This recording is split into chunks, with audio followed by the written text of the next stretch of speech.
La última parte de la lección anterior habíamos hablado acerca de este proceso de transacción-acción y terminábamos hablando acerca de una oración enfocada. Considerábamos algunos motivos de oración que, si bien no son equivocados, son válidos, los motivos que usualmente utilizamos, también se nos llama la atención acerca de qué motivos de oración deberíamos también tener como parte de ese fruto bueno que Dios quiere que tengamos. Entonces, entrando en materia, vamos a comenzar la lectura de algunos pasajes de la Escritura.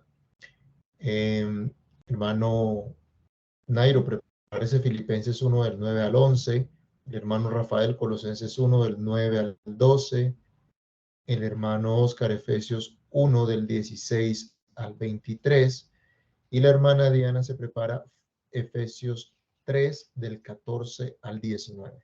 Y vamos a considerar a la luz de estos pasajes lo que entendemos o debemos entender como una oración enfocada y cómo estos motivos de oración están apuntando hacia nosotros mismos, hacia nuestro ser, enfocado hacia nuestro cambio, enfocado hacia esa santificación progresiva que es el objeto realmente de este estudio.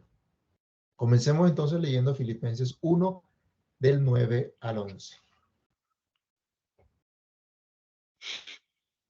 Y esto pido en oración, que vuestro amor abunde aún más y más en ciencia y en todo conocimiento, para que aprobéis lo mejor, a fin de que seáis sinceros e irreprensibles para el día de Cristo, llenos de frutos de justicia que son por medio de Jesucristo, para gloria y alabanza de Dios. Entonces, ¿qué es lo que está pidiendo Pablo acá? En estos versículos, ¿qué es lo que encontramos? ¿Está Pablo orando por una circunstancia específica de los hermanos? ¿O está No, orando por, por su santificación?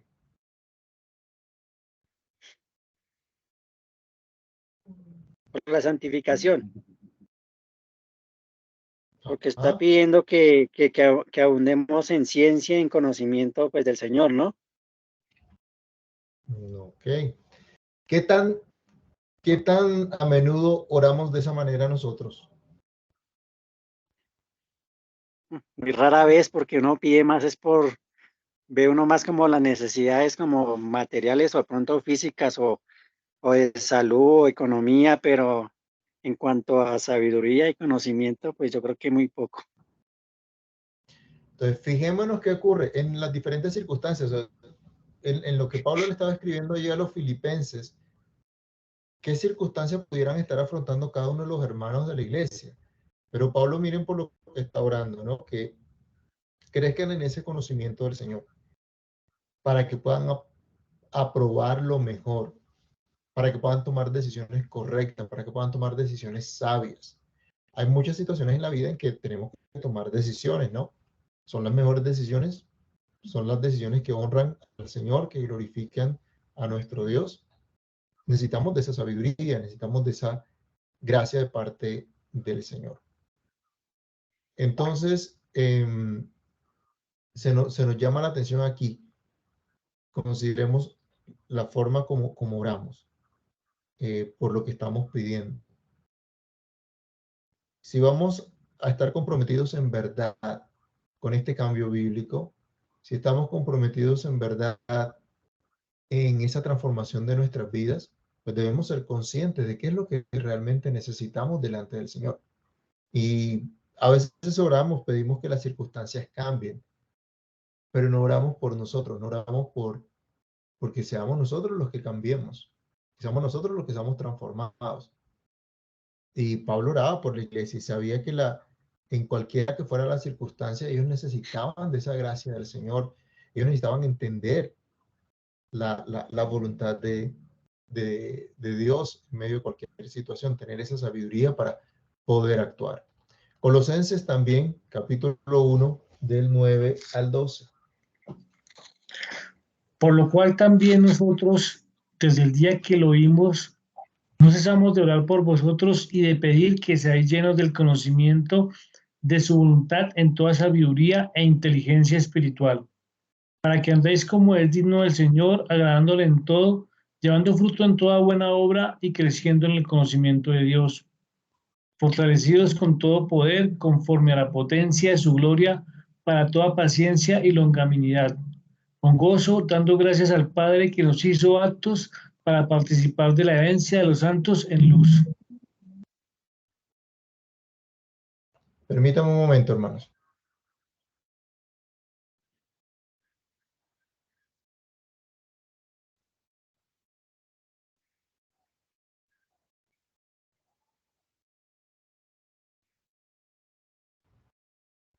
Qué pena, hermano.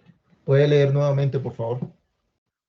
Bueno, por lo cual también nosotros, desde el día que lo vimos, no cesamos de orar por vosotros y de pedir que seáis llenos del conocimiento de su voluntad en toda sabiduría e inteligencia espiritual, para que andéis como es digno del Señor, agradándole en todo, llevando fruto en toda buena obra y creciendo en el conocimiento de Dios, fortalecidos con todo poder, conforme a la potencia de su gloria, para toda paciencia y longanimidad, con gozo dando gracias al Padre que nos hizo aptos para participar de la herencia de los santos en luz. Ahora, ¿cómo está orando Pablo acá por los colosenses? Está pidiendo que les vaya bien en su trabajo, que ganen mucho dinero. No, él está pidiendo como sabiduría para poder hablar y expresar todo lo del evangelio, como una lectura. Miren el enfoque en la oración. Vamos a mirar otra vez de cerca acá. Pablo está pidiendo al Señor que sean llenos del conocimiento de la voluntad de Dios, que conozcan cuál es la voluntad de Dios, que sepan la voluntad del Señor. Y creo que cuando estamos en el modelo que estamos estudiando, cuando miramos las circunstancias, cuando miramos los frutos, cuando miramos las creencias falsas, cuando miramos qué es lo relevante que Dios dice, aquí cobra sentido esta oración. Tener ese conocimiento de la voluntad de Dios. ¿Qué dice Dios respecto a esta situación, respecto a esta circunstancia? Pide por esa inteligencia, esa sabiduría. ¿Y cuál es el propósito de conocer la voluntad de Dios? ¿Cuál es el propósito de tener inteligencia? ¿Cuál es el propósito de tener sabiduría? Dice, para que andemos como es digno del Señor. Para que andemos conforme al llamado, conforme a la vocación que Dios nos dio. Ese es el propósito por el cual Él está orando. Y dice que ustedes lleven fruto, que den buen fruto. A veces se tiene una concepción equivocada de lo que significa llevar fruto. Algunos de pronto han pensado que llevar fruto es que usted tenga muchos invitados al culto, ¿no? A la reunión de la iglesia. Eso es su fruto. Que usted se habla con todo el mundo y entonces le testifica de Cristo y ese es su fruto. No, está bien. Hay necesidad de hacerlo, hay que evangelizar y qué bueno poder compartir el evangelio y que otras personas lleguen o que usted los invite a una reunión de oración, de estudio, eh, a nuestras reuniones de adoración. Pero Pablo aquí está pidiendo por esta iglesia para que ellos lleven fruto en toda buena obra. En toda buena obra. Que den un fruto que glorifique a Dios, que engrandezca al Señor también, fortalecidos, con poder, con potencia. Miren que hay similitud con lo que habíamos leído en la cita anterior, para que, bueno, de esta manera veamos ese proceso de santificación también en nuestra vida. De manera similar, leamos Efesios 1, del verso 16 al 23. Efesios 2, pastor. El- Efesios 1, perdón. Del 1 al 16. No, Efesios 1:16 al 23.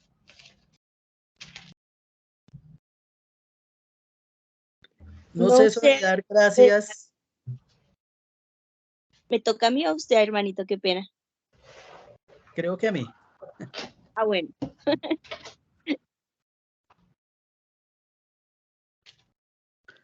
Dice, no ceso de dar gracias por vosotros, haciendo memoria de vosotros en mis oraciones, para que el Dios de nuestro Señor Jesucristo, el Padre de gloria, os dé espíritu de sabiduría y de revelación en el conocimiento de Él, alumbrando los ojos de vuestro entendimiento, para que sepáis cuál es la esperanza a que Él os ha llamado y cuáles las riquezas de la gloria de su herencia en los santos y cuál la supereminente grandeza de su poder para con nosotros los que creemos según la operación del poder de su fuerza, la cual operó en Cristo resucitándole de los muertos y sentándole a su diestra en los lugares celestiales, sobre todo principado y autoridad y poder y señorío, y sobre todo nombre que se nombra, no solo en este siglo, sino también en el venidero, y sometió todas las cosas bajo sus pies, y lo dio por cabeza sobre todas las cosas a la iglesia, la cual es su cuerpo, la plenitud de aquel que todo lo llena en todo.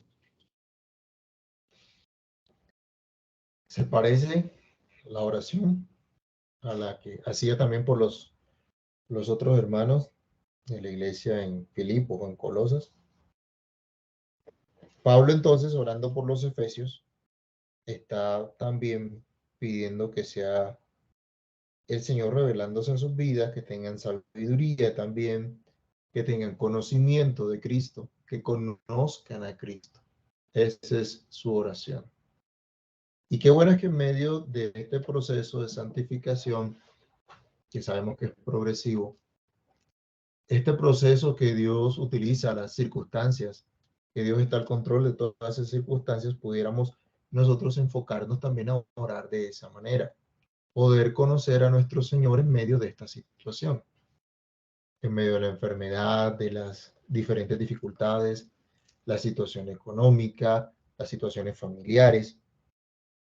Qué bueno es que podamos realmente conocer quién es Cristo, que lo conozcamos a Él. Si estamos trabajando, si estamos mirando que este mundo anda sin esperanza y la gente anda angustiada, anda agobiada, desesperada, qué bueno es que oremos, que sepamos cuál es la esperanza que Dios nos dio, cuál es la esperanza a la cual Dios nos llamó, que sepamos a qué nos llamó el Señor. Mucha gente anda a las carreras mirando a ver qué consiguen, qué logran, y a veces como creyentes caemos en lo mismo. ¿A qué nos llamó el Señor? A veces como creyentes también empezamos a mirar para otro lado.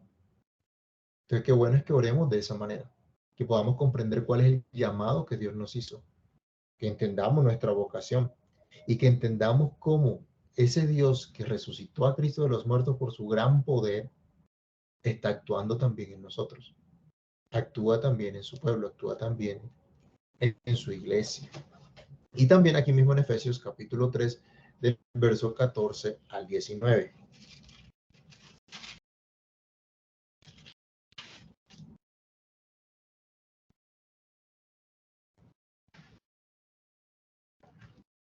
¿Ese es el que me toca, pastor? Sí, señora. Bueno. Efesios 3, del 14 al 19. Por esta causa doblo mis rodillas ante el Padre de nuestro Señor Jesucristo, de quien toma nombre toda familia en los cielos y en la tierra, para que os dé conforme a las riquezas de su gloria el ser fortalecidos con poder en el hombre interior por su espíritu, para que habite Cristo por la fe en vuestros corazones, a fin de que arraigados y cimentados en amor seáis plenamente capaces de comprender con todos los santos cuál sea la anchura, la longitud, la profundidad y la altura, y de conocer el amor de Cristo que excede a todo conocimiento, para que seáis llenos de toda la plenitud de Dios. Y aquel que es poderoso para hacer todas las cosas mucho más abundantemente de lo que pedimos o entendemos, según el poder que actúa en nosotros. A Él sea gloria en la Iglesia en Cristo Jesús por todas las edades, por los siglos de los siglos. Amén. Qué interesante también si nos enfrentamos a un tema de consejería donde ya habíamos hablado en su momento el tema de la autoestima y los aparentes problemas de baja autoestima. Qué bueno es comprender el verdadero amor de Cristo, qué tan grande, qué tan ancho, qué tan profundo es, que podamos comprender la magnitud de lo que Cristo ha hecho por nosotros y podamos encontrar satisfacción, plenitud en Él. Dice Pablo, si comprenden estas cosas, ustedes van a estar llenos de toda plenitud. No tendríamos por qué andarnos quejando si estamos llenos de Cristo. Si está esa plenitud de Cristo en nuestras vidas. Entonces miren, este tipo de oraciones que encontramos en la Escritura que nos ayudan a enfocarnos más en este proceso de transformación, de cambio, de ser más semejantes a Cristo. Así que empezamos a orar incluso más allá de las circunstancias. Las enfermedades son circunstancias y en las enfermedades somos tentados muchas veces, ¿no? Nos enojamos, dudamos del amor del Señor, somos tentados también allí a expresar también un fruto malo, a tener una creencia equivocada, eh, a de pronto no tolerar la posibilidad de que estemos enfermos, a desesperarnos, a buscar mecanismos de escape, etcétera. Pero se nos llama la atención a enfocarnos en estas oraciones pidiendo ese obrar de Dios en cada uno de nosotros, esa transformación de nuestra manera de pensar, de concebir las cosas y de entender realmente quién es Dios, lo que Dios es, lo que Dios hace. Así que otro ejemplo lo encontramos en el Padre Nuestro, una oración que nos ayuda a identificar las áreas de nuestra vida. Cuando le decimos al Señor que venga tu reino, estamos confrontándonos entre quién va a gobernar nuestra vida, nosotros o Dios. ¿Quién es el rey? ¿Somos nosotros o es Dios? ¿Sí? Y buscamos que sea hecha la voluntad del Señor, pedimos que sea hecha la voluntad de Dios. Entonces, cuando en la oración se tratan estos asuntos de la santificación, estamos precisamente luchando contra nuestros deseos carnales, desarraigando esos deseos de la naturaleza vieja, de la naturaleza pecaminosa, y estamos haciendo una oración por algo diferente, conforme a lo que vimos en estos versículos. Entonces oramos aún más allá de las circunstancias y encontramos en la escritura diferentes motivos de oración. Rápidamente vamos a mirar algunos otros. ¿Quién más anda por acá? Hermana Jenny, prepárese 1 Timoteo 5:5, hermano Nicolás, Romanos 15:31. Hermana Miriam, Efesios 6:19 y 20.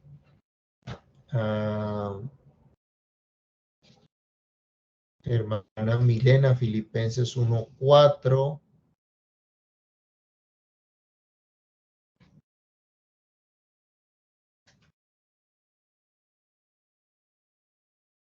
¿Quién más está por acá? Hermana Joana se prepara Colosenses 4, versículos 3 y 4. Y la hermana Ana Elsie se prepara 2 Tesalonicenses 3, 2. Comenzamos con 1 Timoteo 5, 5. Mas la que en verdad es viuda y ha quedado sola, espera en Dios, y es diligente en súplicas y oraciones noche y día. ¿Qué hace una viuda según lo que dice Pablo? Orar noche y día Esperar en Dios. Ok. y esperar. Diligente en súplicas. Ajá. ¿Pero por qué ora?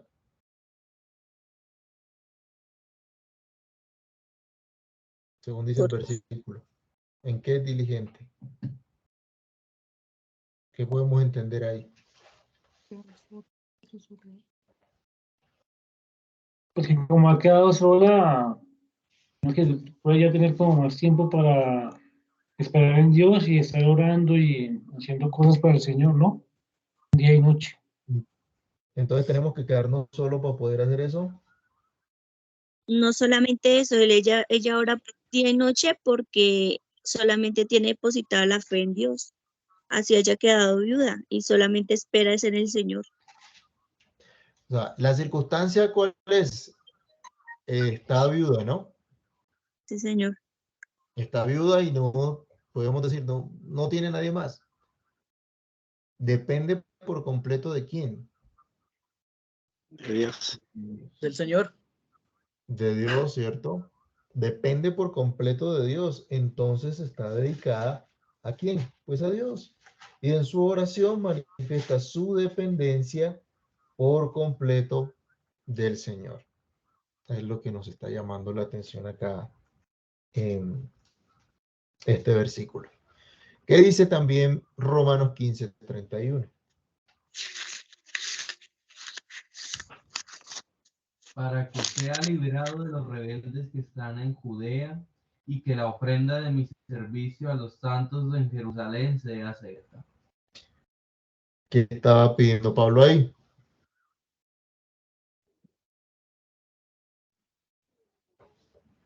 Él oraba por la libertad y el servicio de los santos. Acuérdense que estuvimos estudiando en el culto, en la predicación de Romanos, ese texto también, ¿sí? Que Pablo encomendaba a los hermanos que lo apoyaran también en oración, en su ministerio, en ese trabajo, para que pudiera llegar con este servicio que estaba administrando a los santos. Recuerden que estaban recogiendo una ofrenda para llevarla a los santos y que esta ofrenda iba a ser una señal de ese amor y esa unidad entre tanto las iglesias gentiles como la iglesia judía. Pero sabía que había oposición, sabía que había dificultad. Así que ahora el Señor lo ayude en medio de esa dificultad, que el Señor lo libre y que pueda cumplir con esta labor, con este ministerio. Entonces vemos acá un motivo también para que se pueda ofrecer un servicio agradable a Dios.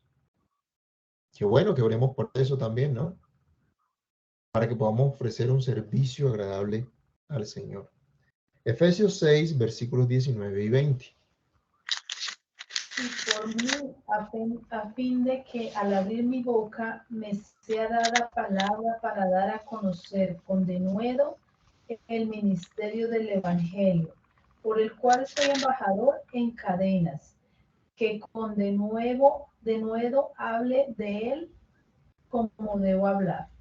Bueno, Pablo está pidiendo de nuevo, está pidiendo esa capacidad de poder seguir a anunciar el Evangelio, aún a pesar de sus cadenas. La circunstancia era la cadena, pero ¿qué era lo importante? Que él anunciara el Evangelio, que él predicara el Evangelio. Y por eso clamaba a Dios, por eso pedía a los hermanos, oren por mí. Él no dice, oren por mí porque estoy muy desanimado, para que, ay, se me quite este desánimo, se me quite esta depre. Él está pidiendo que Dios le dé la capacidad de predicar el evangelio. Él no dice, hermanos, que se acaben estas cadenas que me tienen ya aburrido, que me tienen cansado. No. Está pidiendo que Dios lo ayude a ser fiel en medio de esas circunstancias, fiel al llamado que Dios le hizo. Interesante. ¿Y qué dice Filipenses 1:4? Que ya habíamos leído parte. Siempre en todas mis oraciones, rogando con gozo por todos vosotros. ¿Qué motivo vemos ahí? Gozo para todos. Él ruega con gozo por sus hermanos. Es un gozo orar por los hermanos también. No solo por uno mismo, sino también por los demás. Ahí vamos desprendiéndonos también de nuestro egoísmo, ¿no? Señora.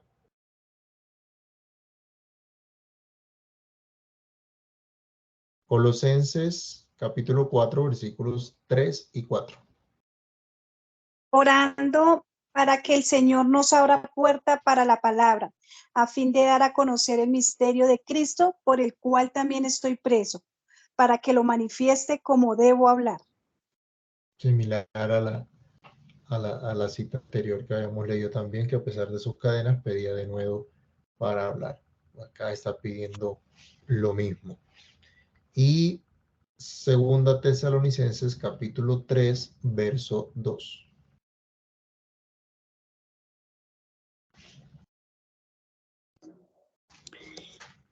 Y para que seamos librados de hombres perversos y malos, porque no es de todos la fe. Entiendo que orar por los líderes religiosos. Dice de hombres perversos y malos porque no es de todos la fe. No todos comparten la fe y van a atacar la fe. Y sí que necesitamos orar por eso hoy día, ¿no? Hay muchos perversos, malos, que nos están gobernando, que están haciendo leyes perversas y no tienen fe, no tienen temor de Dios. El Congreso lleno de brujería. No tienen temor de Dios. Debemos orar por eso. Debemos pedir por eso también. Entonces, fíjense que vemos diferentes motivos y se nos llama la atención entonces al final de esta oración enfocada a que podemos empezar a dar buenos frutos. Y si entendemos que nuestro llamado es ser vicerregente de Dios, ¿sí? Reinar con el Señor acá en su creación como Él nos llamó, manifestar la gloria de Dios, ser esa imagen de Dios, imagen que ha sido restaurada en Cristo, cumplir con nuestro mandato cultural. Si estamos pensando en eso, si entendemos eso, vamos a empezar a tener una vida de buenos frutos, de frutos que glorifiquen a Dios. Así llegamos al final de nuestro curso Dinámica del Cambio Bíblico acerca del modelo de las 8 preguntas de David Paulison, una herramienta que, como ustedes se han dado cuenta, es una herramienta concisa, es una herramienta gráfica que nos ayuda a tener una concepción amplia de lo que es la vida del ser humano. A través de esta herramienta, entonces, podemos nosotros tener un acercamiento más a las motivaciones que hay detrás de nuestro comportamiento, detrás de nuestra conducta, y no quedarnos simplemente en ver un fruto, sino llegar aún a la raíz de ese fruto. Este modelo es una buena herramienta para conceptualizar entonces ese proceso de cambio llamado santificación progresiva, pero no es algo nuevo. Finalmente, son principios de la Escritura. Finalmente es un llamado a las Escrituras, como hemos visto en los diferentes ejemplos de tomar las preguntas y ver las circunstancias, los frutos, las creencias y el camino hacia la santificación. Este modelo de 8 preguntas, entonces, nos ayuda a identificar la situación en la que se vive, cuál es la dinámica de lo que pasa dentro del corazón, dentro del ser de cada persona ante esas circunstancias, lo que expresa, es decir, su fruto, su relación con Dios, y nos permite tener una visual, un mapita de dónde estamos y a dónde queremos llegar. Es interesante que este material nos ayuda a comprender que la consejería bíblica es diferente porque ve las cosas de una manera diferente, porque nos da una perspectiva diferente de lo que es la persona, de lo que son las circunstancias, los recursos, los procesos para el cambio, una perspectiva diferente de Dios y de la Biblia misma. A la luz de este modelo hemos visto que la persona tiene un corazón activo y responsable. Vimos al inicio que en la Biblia al corazón se le atribuyen muchas funciones, ¿sí? Y eso nos daba a entender que cada uno de nosotros tiene un corazón activo, o sea, que se mueve, que actúa, que reacciona y que es responsable. No somos meramente sujetos pasivos de las circunstancias. Y este modelo nos ayuda a comprender que las circunstancias también las debemos mirar desde la perspectiva, desde la óptica bíblica. De esa perspectiva miramos, bueno, hacemos preguntas del cuándo, el dónde, el cómo, con quién, cuáles son estas circunstancias. Y veíamos que las circunstancias son importantes porque nos ayudan a identificar ciertos aspectos, ciertos frutos que ocurren, manifestación de patrones de pecado incluso, pero veíamos que las circunstancias no son determinantes, no son las circunstancias las que nos hacen pecar, las circunstancias simplemente me permiten ver lo que hay dentro de mí. Entonces por eso decíamos que no eran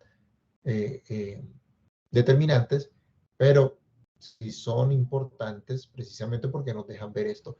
Y es el instrumento incluso en las manos de Dios para este proceso de la santificación. Este modelo nos ayuda a tener una perspectiva de cuáles son los recursos necesarios para ese cambio. La consejería bíblica entonces no busca satisfacer esas necesidades sentidas de amor que de pronto los psicólogos utilizan, esas necesidades de significado, de autoestima. No, los recursos que nos muestra la Escritura es qué es lo que Dios ha hecho, qué es lo que Dios nos da para ser limpiados de la culpa del pecado y ser limpiados del poder del pecado. Nos da también entonces una perspectiva diferente de cuál es el proceso que debemos hacer. No es simplemente pegar los frutos con saliva, diría yo. La autora hablaba con grapas, con las grapas de las cocedoras. Imagínense pegar un fruto. El proceso es arrepentimiento y fe, constantemente arrepentimiento y fe, para que haya un entendimiento nuevo de las cosas, una nueva obediencia, y así vamos dando pasos en esta santificación para glorificar a Dios. El proceso no es, vamos a ver cómo satisfacemos estas necesidades sentidas. El proceso es cómo caminamos hacia esa nueva obediencia en Dios y cómo entendemos lo que somos, nuestra verdadera identidad en Dios. Por eso también la consejería bíblica tiene una perspectiva diferente de Dios. No se considera a Dios como ese terapista o ese espectador que está ahí esperando a que la gente venga y le pida para satisfacer sus necesidades emocionales. No. La consejería bíblica nos permite ver al Dios soberano, el Padre, el Hijo, el Espíritu Santo, gobernando, cumpliendo su propósito, llevando a cabo su propósito.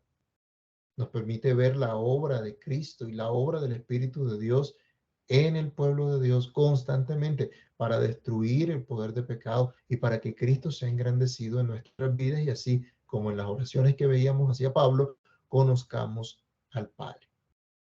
Asimismo, la consejería bíblica es diferente porque tiene una perspectiva distinta de la Biblia. La Biblia no es un manual de autoayuda, no es un libro de psicología o un libro de recursos para ciertos asuntos espirituales, para una ética y experiencia religiosa. La Biblia es todo suficiente, es relevante, es ampliamente la palabra de Dios y trata absolutamente todos los temas. Es interesante toda la riqueza que tenemos en la escritura. Por eso nosotros decimos que la escritura es suficiente. Muchas personas prefieren otra cosa, pero hemos visto a la luz de estos modelos, las preguntas que se hacen y las consideraciones que hacemos están en la escritura, están en la Biblia. En la Biblia se tratan absolutamente todos los temas. Nuestras relaciones interpersonales, cómo debemos criar a nuestros hijos, cómo tomar decisiones sabias, si estamos en determinados pecados, adicciones, etcétera. Allí encontramos en la Biblia todo ese consejo de Dios. Para el enojo, para la ansiedad, la desesperación, lo que sea. La palabra de Dios es suficiente. Y la mejor consejería es la consejería bíblica que está sometida a la autoridad, obviamente, de la Biblia. Así que, mis hermanos, tenemos acá un modelo que nos ayuda bastante en nuestro proceso de santificación porque nos confronta precisamente con la misma escritura.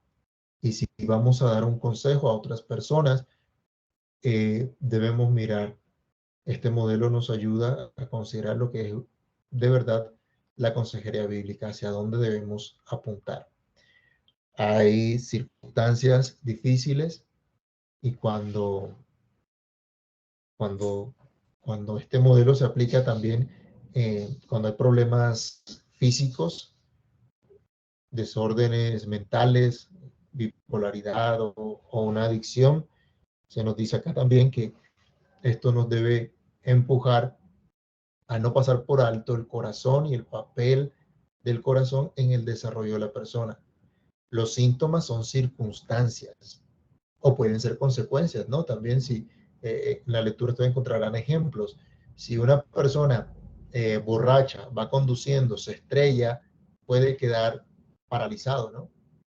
Y va a tener un síntoma físico allí, ahí hay una consecuencia. Los síntomas físicos no siempre se pueden eliminar, o con un medicamento se puede mejorar. Pero, ¿qué pasa con el corazón?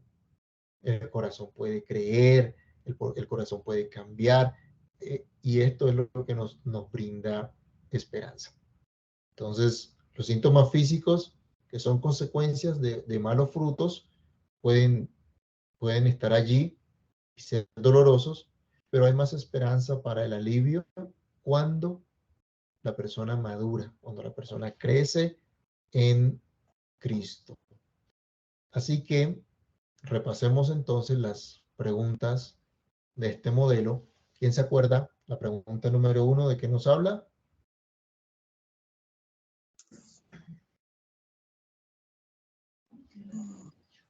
Uno por uno.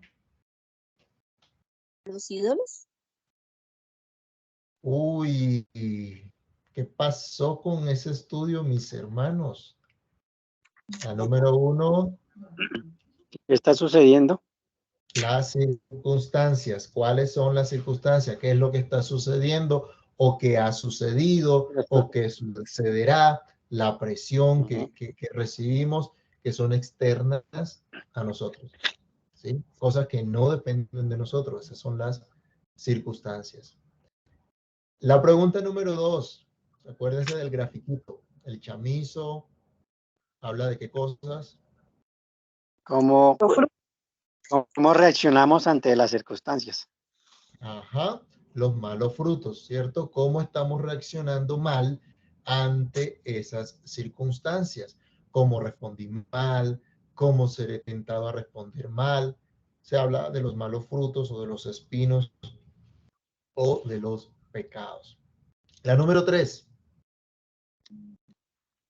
¿Quién me gobierna? Mire el grafiquito. Ahí está en la pantalla. El corazón. Me Ajá. gobierna. ¿Qué es lo que hay aquí adentro? ¿Sí?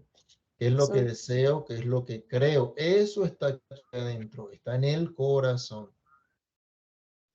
Entonces, ¿qué es lo que me gobierna?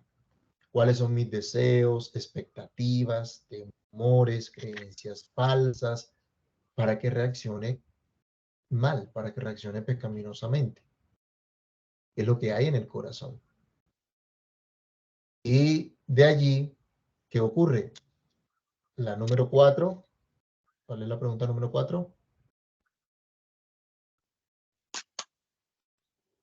Lo que se cosecha, pues, de los malos frutos. La cosecha de esos malos frutos, ok. ¿Cuál es la consecuencia de dar esos malos frutos precisamente? ¿Cuáles son las consecuencias que recibo de haber creído equivocadamente y de haber deseado lo incorrecto? Di ese mal fruto por desear estas cosas, pero por dar ese mal fruto, ¿qué voy a cosechar? Pues unas consecuencias negativas también, unas malas consecuencias.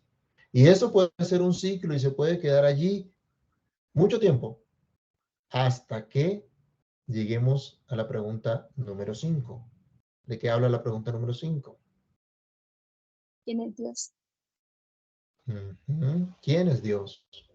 ¿Qué dice Dios que es relevante a esta circunstancia? ¿Qué me dice la Escritura? Y decimos que la Escritura es suficiente. Bueno, ¿qué dice Dios sobre esto? ¿Y cuáles son los recursos que Dios provee para mí en esta situación?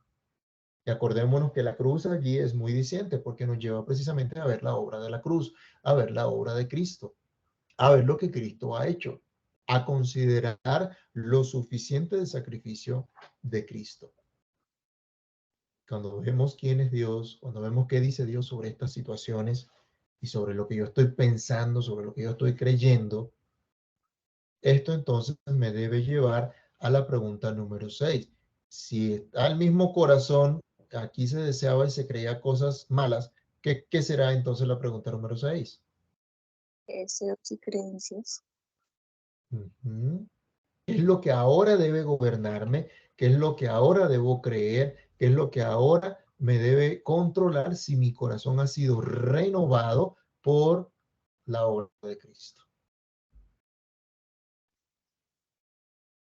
Si entiendo lo que Dios dice, si entiendo que Dios es el soberano, el único rey, el Dios que gobierna sobre todo, entonces la consecuencia va a ser que voy a abrazar eso que Dios dice, voy a desear eso que Dios dice, voy a creer eso que Dios dice. ¿Para qué? La pregunta número 7, ¿de qué me habla? Para honrar a Dios. ¿Cómo vamos a responder? Con un buen fruto. ¿Cómo vamos a responder a las circunstancias para gloria de Dios, para honrar a Dios? Y finalmente, la pregunta número 8, ¿qué será? ¿Está relacionada con las circunstancias? Obediencia y fe para la honra de Dios. Eso es lo que vemos acá, ese es el fruto, ¿no? La obediencia es Sí, un pero nos fruto. lleva a experimentar los resultados pues, de dar buenos frutos, o sea, Ajá, ¿cuáles son las consecuencias de vivir en de, fe y en obediencia? Las consecuencias buenas de este fruto bueno. Mire, este árbol acá tiene fruto, este no tiene fruto. ¿Cuáles son las consecuencias de vivir en fe y en obediencia? Las seremos consecuencias. como árboles plantados en Da fuente de río. buen fruto. Así es. Entonces, mis hermanos, con esto estamos terminando este curso y lo único que me resta es pedir al Señor que nos ayude en verdad, que aprovechemos estos recursos que nos da su palabra y que a través de este curso conocemos la manera como acercarnos a una consejería verdaderamente bíblica para ese proceso de transformación en el cual estamos todos llamados a ser de Jesucristo, llamados a ser santos, en medio de todas las circunstancias que Dios permite soberanamente en medio de nosotros. Hasta acá, preguntas, aportes.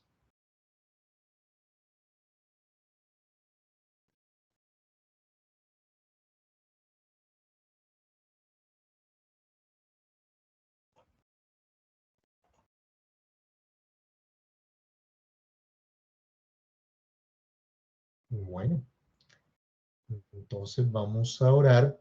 Les recomiendo, por favor, vuelvan a leer el material y hagan los ejercicios. Hay unos ejercicios que dice proyecto personal, y a medida que se iba avanzando en cada lección, había una parte del proyecto personal. Por lo general, en cada lección se estaba viendo una pregunta y el proyecto personal era responder esa pregunta del modelo, hacerlo completo con alguna situación específica, alguna circunstancia específica. Ya hemos avanzado, hemos concluido toda esta parte. Ahora volver a leer y hacer este ejercicio será de mucha ayuda para cada uno. Así que, por favor, aprovechen este material.